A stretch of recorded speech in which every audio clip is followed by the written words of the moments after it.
I'm Ted Norby, Director of Instruction for the National University Golf Academy. What I want to talk about today is a little bit of what the hips and the thighs do in the transition through the ball. There's some misinterpretation of what Hogan and what a lot of other good players, good instructors talk about. Shifting as they turn, or turning while shifting, or shift then turn. I can't just spin my hips open.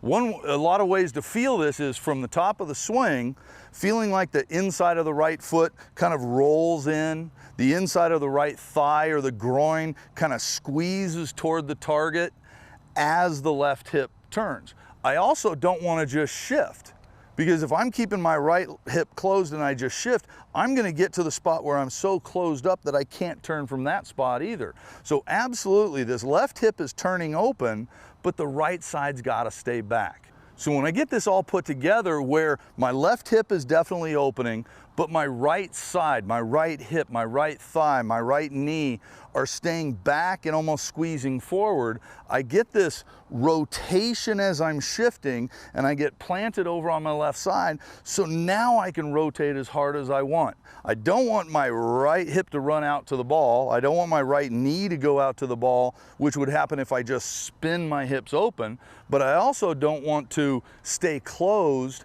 as I slide. Two things have to happen. Left hip is opening, absolutely, but that's happening as I'm squeezing this right side in.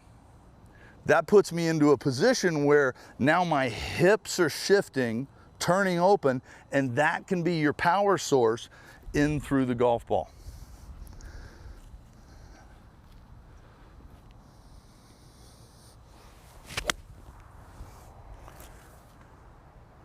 So what I want to do is from the top of the swing, squeeze this right side as my left hip opens, instead of turning everything open at the same time.